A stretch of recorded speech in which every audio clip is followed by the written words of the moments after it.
제가 월요일부터 목요일까지 오전까지 이제 기도원에서 같이 이렇게 기도하는 시간을 좀 가졌는데요.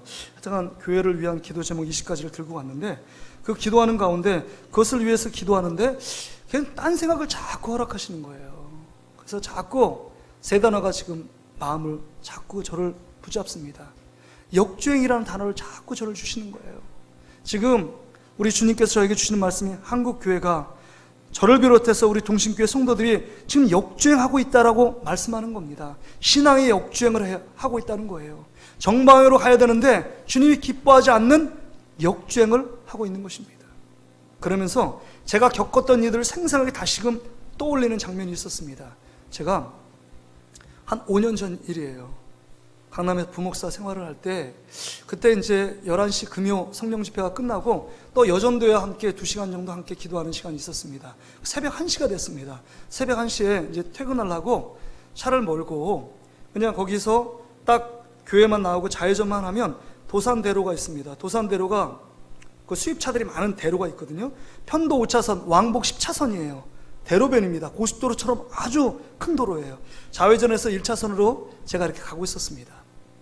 가고 있는데 이 역주행하는 차가 술을 취했는지 모르지만 여기 신사역 사거리에서 청담동 쪽으로 달려오는데 어마어마한 굉음, 엔진 소리를 내고 뭐 엔진이 부서질 정도로 소리를 내면서 막 달려오고 있는 거예요.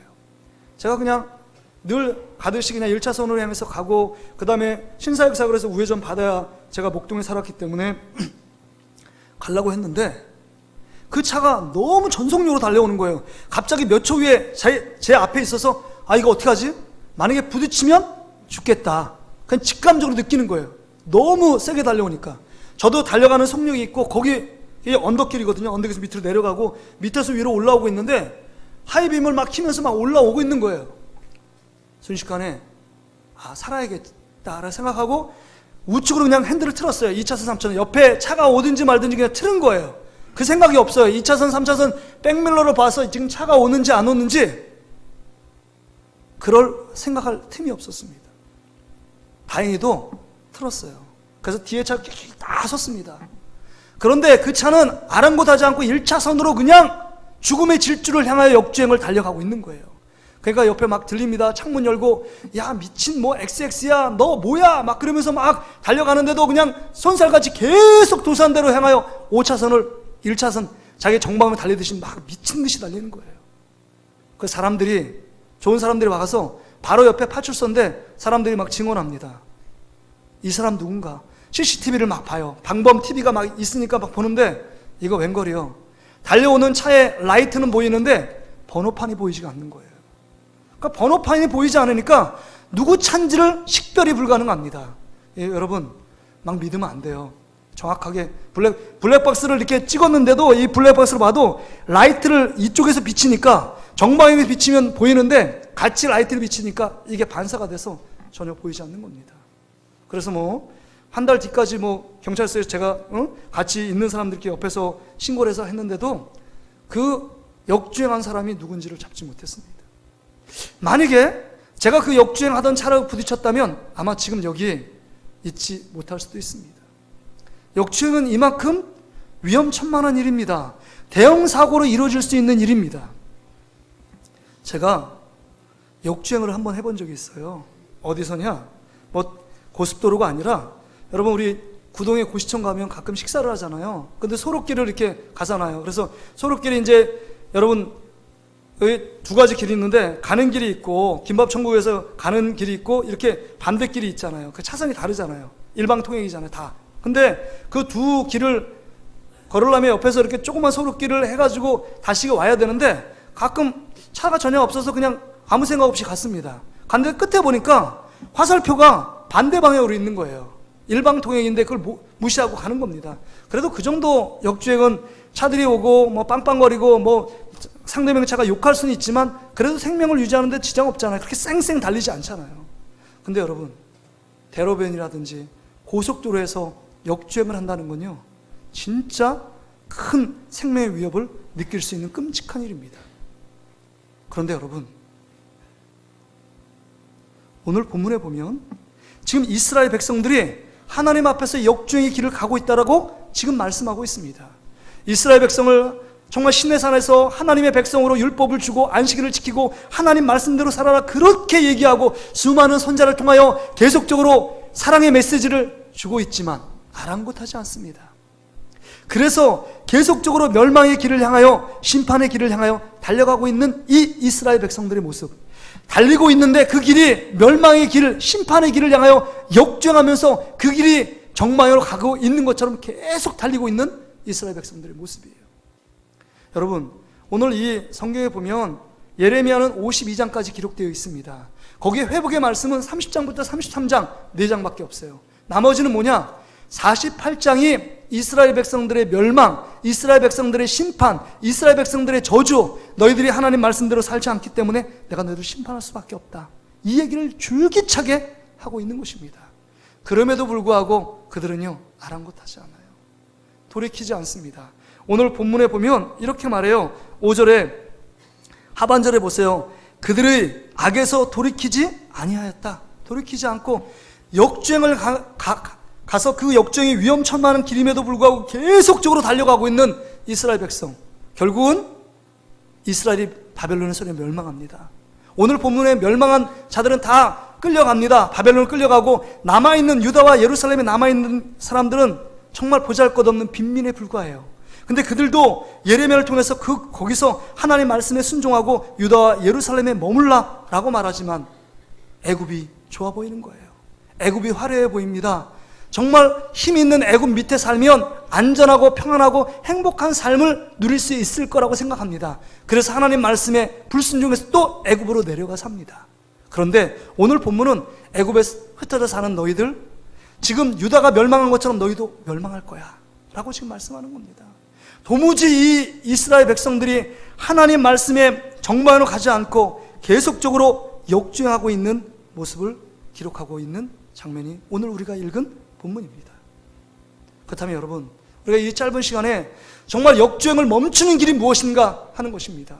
역주행을 멈춰야 우리가 살 길이 있고 역주행을 멈춰야 정말 회복의 길이 있는데 하나님께서 원하시는 그 길, 이건 두 가지를 제가 말씀드리고 말씀을 정리하기를 원하는데요. 첫째는 여기 보세요. 4절 5절 말씀해 보세요. 내가 나의 모든 종 선지자들을 너희에게 보내되 끊임없이 보내어 이르기를 너희는 내가 미워하는 이 가증한 일을 행하지 말라 하였으나 그들이 듣지 아니하며 귀를 기울이지 아니하고 다른 신들에게 여전히 분향하여 그들이 악에서 돌이키지 아니하였으므로, 이렇게 말합니다. 첫째는요, 역주행을 멈추기 위해서는 하나님의 말씀의 자리, 쉽게 말하면 그 말씀이 하나님의 은혜의 선물을 준 은혜의 자리로 다시금 돌아와야 합니다. 이게 살 길이에요. 계속적으로 선자를 통해 하나님 말씀을 지금 전하고 있는데 왜 그 말씀을 무시하며 살고 있는 것입니까? 제가 기사를 검색해 봤어요. 왜 역주행하는 사고가 일어나는가? 1년에 한 100건 정도가 고속도로와 대로변에서 역주행 사건이 일어난대요. 근데 거기에 한 47%가 음주운전 때문에 역주행을 한대요. 음주운전 때문에. 그 다음에 35%는 뭐냐? 착오로, 자기가 잘못으로 역주행하는지도 모르고 고속도로를 정방인 줄 알고 그대로 막 달려 돌진하는 겁니다. 그러니까 여러분, 이 47% 음주운전과 그 다음에 자기 착오로 자기 스스로가 알지 못했지만 그 길이 정말 바른 길인지 알고 옳은 길인지 알고 달려가는 사람들, 거의 80%가 자기가 옳은 길인지 알고 그냥 달려가는 거예요. 미친 듯이 달려가는 거예요. 지금 이스라엘 백성들이 그랬어요. 내가 하나님께 예배도 드리고 그 다음에 11조도 드리고 또 율법을 지킨다고 몇 가지 지킨다고 보는 이 사람들이 그래도 나는 하나님 안에서 잘 믿음 생활하고 있다라고 생각하는 그 자들의 모습입니다. 나는 잘하고 있어. 그런데 지금 이 길은 역방향이 아니라 정방향이야, 바른 길이야, 이렇게 생각하면서 손살같이 달려가고 있다는 겁니다. 여러분에게 묻고 싶습니다. 여러분 지금 역주행을 하고 있습니까? 아니면 하나님께서 원하시는 정방향의 길을 걷고 있습니까? 근데 여러분, 지금 오늘 본문의 이 이스라엘 백성들은 역방을 자꾸 가는 거예요. 말씀을 떠나서 그렇게 시시때때로 하나님 말씀을 전해주시는데 그 말씀을 붙잡지 않습니다. 왜 그럴까요? 왜 하나님 말씀이 붙잡지 않을까요? 그 말씀을 순종하며 따라가지 않을까요? 여러분, 하나님의 말씀대로 살면 이 세상에 성공할 거라는 확신이 있으신가요? 정말 하나님 말씀대로 순종하면, 혹시 그 말씀대로 내가 정말 고지고대로 순종하면 희생이 강요되고 내 안에 있는 모든 것들을 하나님께 드려야 될 것 같고, 손해를 보고 말씀대로 순종하면 이 세상과 야합돼서 살아가야만 성공하는데, 하나님 말씀대로 순종하면 이 세상에 실패하는 자로, 낙오자로 살아가는 건 아닐까? 이런 생각 들지 않습니까? 유기성 목사님이 간증에 이런 게 나오더라고요. 남전도에 헌신 예배를 드리러 남전도 회장님이 오셨어요. 그래서 목사님, 이번 연말에 이렇게 헌신 예배 드리길 원합니다. 그러니까 어떻게 드리시려고 해요? 그러면 순서도 짜온 거예요. 기도하고, 그 다음에 사회 보고, 그 다음에 남전도에 앞에 나와서 특송, 전형적인 헌신 예배 모습 아니에요? 그 예배 드린다고 헌신이 잘 되나요? 잘 안 되잖아요. 그러니까 이 목사님이 이런 제안을 하셨대요. 우리 이렇게 형식적인 헌신 예배 드리지 말고, 우리 한 페이지 한 명씩 우리 각서를 씁시다. 무슨 각서냐고. 그러면 우리 세상적인 방법으로 살지 않고, 우리 직장인 일을 하거나 사업을 하는 모든 분들, 이제 하나님의 뜻대로, 하나님 말씀대로 정직하고 순전한 마음으로 살겠다는 각서를 씁시다. 거기다 밑에 사인하고, 그 사인을 주님 앞에 올려드리고 헌신 예배를 드리는 게 어떠냐고.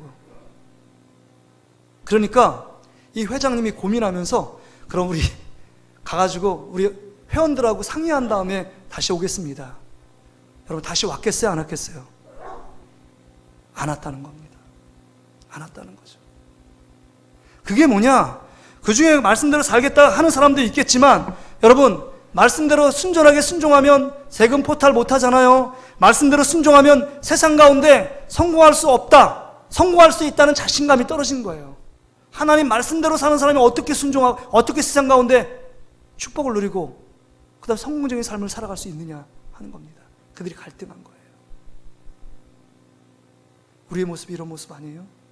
하나님 말씀대로 살지 않고, 지금 보이지 않는 하나님 말씀이 계속적으로 들려지지만 보여지는 세상에 미련두고 그것이 더 커 보이니까 하나님이 보이지 않아요. 세상을 붙들어야만, 세상을 짝해야만, 세상을 집착해 살아가야만 세상에 성공할 수 있다고 생각하는 우리의 마음이 벌써 굳어졌기 때문에, 보이지 않는 하나님 말씀이 임해도 단단하게 굳어진 바위 같은 이 완악한 마음이 열려지지가 않습니다. 그러니까 살아가던 방식으로 계속 살아가는 거예요. 멸망의 폭을 향하여 역주행을 달려가고 있음에도 불구하고 역주행을 멈추지 않는 우리의 모습이 아닌가 하는 것입니다. 주님은 말씀합니다. 이 역주행을 멈추라고 말씀합니다. 다시금 하나님의 은혜의 자리로 돌아오라고 말씀합니다. 다시금 하나님의 말씀을 들으라고 말합니다. 그렇게 듣지 않으면, 오늘 2절부터 6절에 보면 이 이스라엘 백성이 하나님 말씀에 돌아오지 않고 하나님의 은혜에 떠난 자리가 무슨 자리냐? 황무지로 변했다는 겁니다. 2절의 말씀 보세요. 만군의 여호와 이스라엘 하나님께서 이와 같이 말씀하시느니라. 너희가 예루살렘과 유다 모든 성읍에 내린 나의 모든 재난을 보았느니라. 보라, 오늘 그것들이 황무지가 되었고 사는 사람이 없나니. 6절에 보세요. 나의 분과 나의 노여움을 쏟아서 유다 성읍들과 예루살렘 거리를 불살랐더니 그것들이 오늘과 같이 폐허와 황무지가 되었느니라. 말씀에 떠난 자리, 은혜에 떠난 자리는요, 황무지가 됩니다. 황무지는 생명이 없는 거예요. 생명이 없습니다. 그러니까 은혜가 떠나니까 우리 안에 생명력 있는 능력, 힘이 사라지는 거예요. 그러니까 우리 안에 가정 속에, 우리 공동체 속에서 하나님 말씀을 떠나고 은혜의 자리를 떠나니까 그 안에 주님이 주시는 아름다운 하나님의 놀라운 은혜의 축복, 그 생명력의 활기찬 역사들이 일어나지 않는 겁니다. 그러니까 모든 일이 참 순탄하지가 않아요. 버곡버곡됩니다.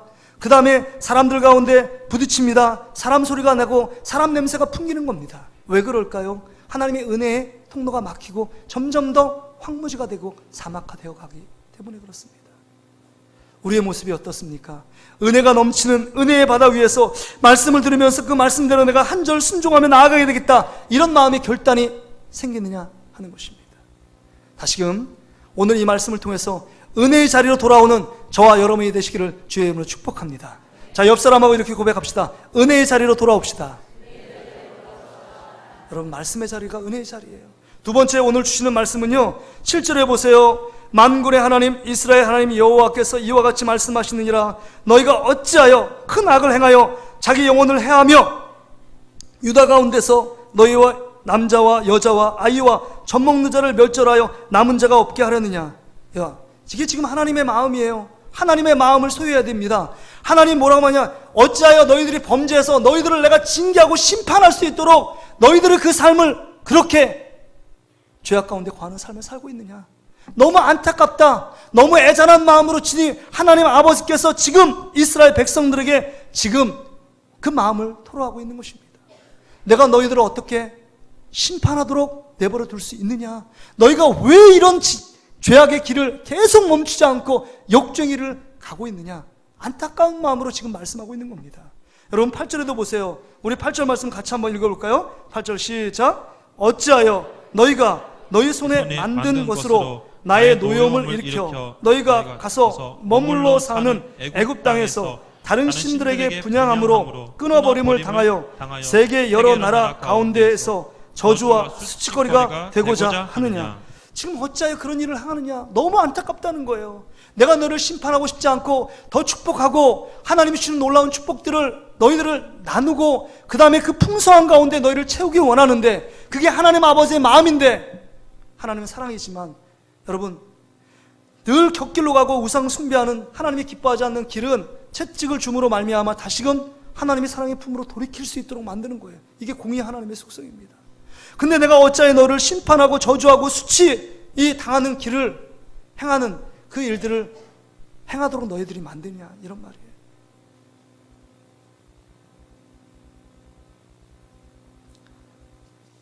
자녀들이 부모의 마음을 안다는 건 쉬운 일이 아닌 것 같아요. 부모의 마음을 모르기 때문에 그 사랑의 언어를 잔소리로 알고 있습니다. 자녀들은. 근데 이 부모의 심정, 부모의 마음을 헤아리면 자녀들이 바뀌는 거죠. 철이 드는 거예요. 한마디 할 때 나를 사랑해서 이런 말 하는구나. 나에게 이런 생각을 갖고 있구나. 주님, 부모님이 정말 나를 낳아주시고 길러주시고 그 다음에 정말 공부시켜주시고 모든 일은 그 부모의 마음, 부모의 사랑을 알면 자식이요 그 한마디 한마디가 소중하게 여기는 거예요.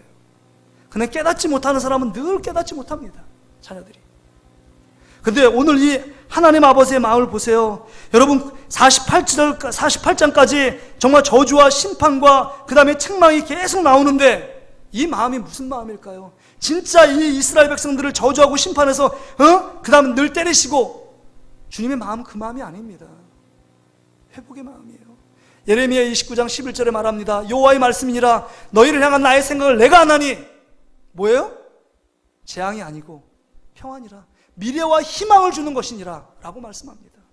그러기에 주님의 마음을 알라는 거예요. 주님의 마음을 알면 우리 신앙생활 이대로 막 살 수 없습니다. 주님의 마음을 알면 내 마음대로 행동할 수 없습니다. 주님의 마음을 알면 주님 앞에 정말 한 번 예배 드리는 그 마음가짐도 기도하는 마음도 말씀을 보는 태도도 달라지는 것입니다.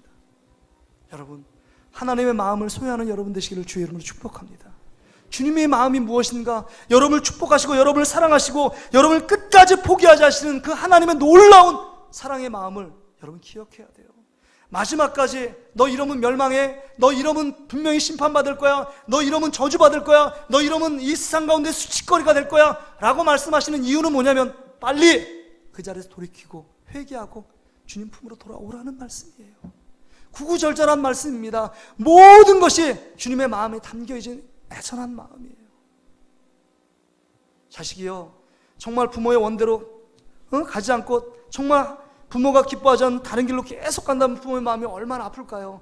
근데 벌써 중학교 고등학교만 돼도요 자아가 생겨서 자기가 하고 싶은 대로 하잖아요. 그거 하지 말라고 해도 여러분 그 말 해서 돌이킨 자는 참 착한 자녀지만 돌이키지 않습니다. 막선상같이 가요. 우리가 할 수 있는 일이 없잖아요.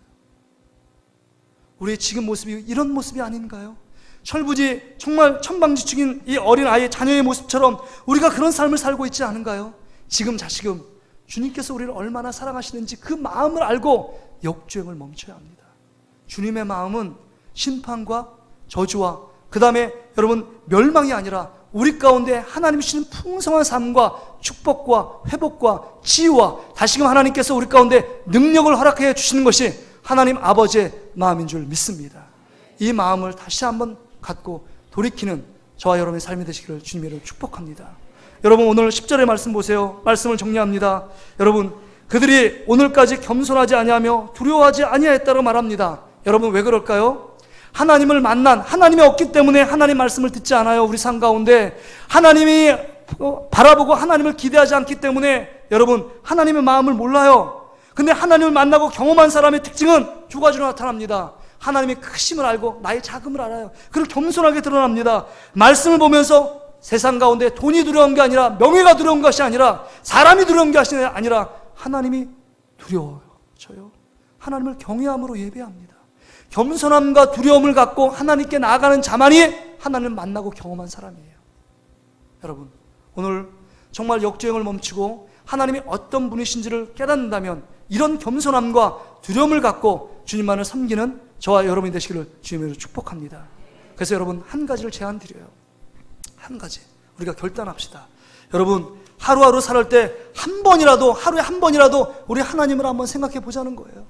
내가 정말 역주행을 멈추고 하나님이 우리를 얼마나 사랑하시는지 하나님 아버지의 마음을 다 한번 돌이키고 주님께 돌아가길 원합니다. 한 번이라도 우리 하나님 예수님을 생각해 보자는 거예요. 늘 기도하시는 분은 정말 10분 기도하시는 분은 20분 기도하고, 말씀 전혀 안 보시는 분은 하루에 한 번이라도 말씀을 보면서 하나님을 생각해 보자는 거예요. 기도 한 번도 안 하시는 분이요, 예배 때만 기도하는 것이 아니라 삶 속에 5분이라도 10분이라도 주님을 생각하며 기도의 자리, 그 자리, 직장 속에서 어떤 일을 감당하기 전에 먼저 기도하고, 우리 학생들이 공부하기 전에 먼저 기도하고, 말씀을 보고, 그럴 때마다 하나님을 생각하고 예수님을 떠올리는 것, 이게 역주행을 멈출 수 있는 여러분 길이라는 사실을 기억해야 합니다. 이 시간 다시 한번 이 말씀을 통해서 우리 가운데 주시는 정말 주님께서 원하시는 그 길을 걸어가는 저와 여러분의 삶이 되시기를 주의 이름으로 축복합니다. 우리 같이 한번 기도합시다. 이제는 여러분